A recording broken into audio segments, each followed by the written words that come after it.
For a closer look at the new fiber optic network that's being planned, we head to New York City. We're joined by Peter Micek, Senior Policy Counsel at Access. Welcome to Biz Asia America. Good to see you, sir. Let me just start with this new pipeline they're planning to build. Is it about money or politics or maybe a little both? You know, I can't exactly say. This has been, I think, a long-planned link, and it likely is necessary for Brazilian users, more and more of whom are coming online.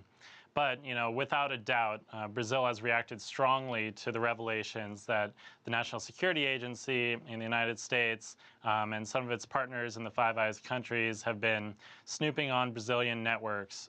This is just the latest strong form of pushback from the Brazilian government.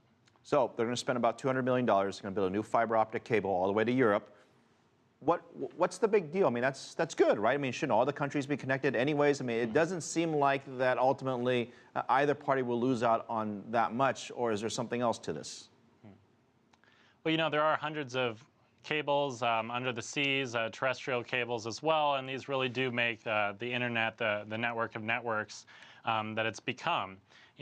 Because of these cables and this interconnectivity, we're able to exercise and access our human rights online. Of course, freedom of expression is what comes to mind, but privacy, no less a human right, also must be protected. Now, the U.S., unfortunately, we've seen over the last 2 years, is more interested in collecting it all than in putting any safeguards in place.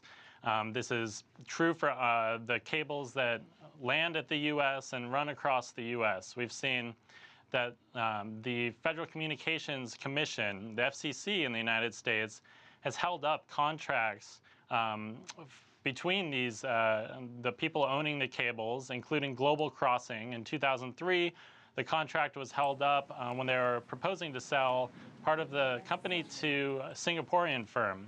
Why was the contract held up? Because the U.S. wanted to ensure that it could, at a moment's notice, snap up data off that cable, bypassing legal safeguards. Okay, so you're bringing up a very serious accusation that the U.S.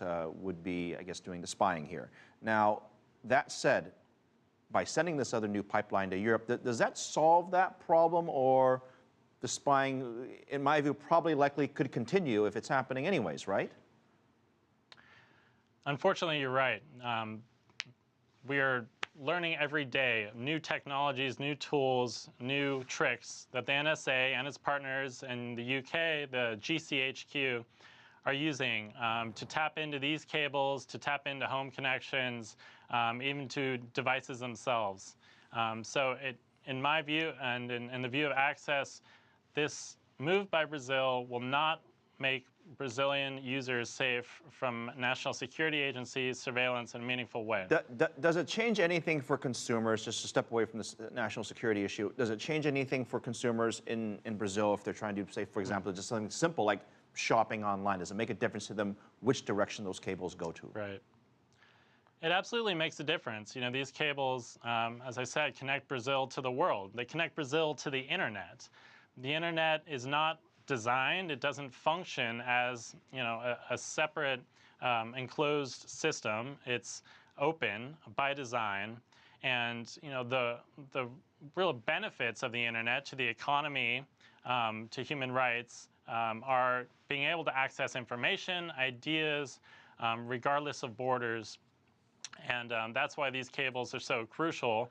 And Brazil needs to, proceed and invest in its infrastructure, and so that's what every country needs to do. So, given the importance of all these underwater cables that we have, does it surprise you we haven't seen, or maybe we have and we don't know about, but terrorist attacks where they potentially could blow up sort of important highways of information and data flow? Because I would think that would ultimately be quite disruptive. That's a great question.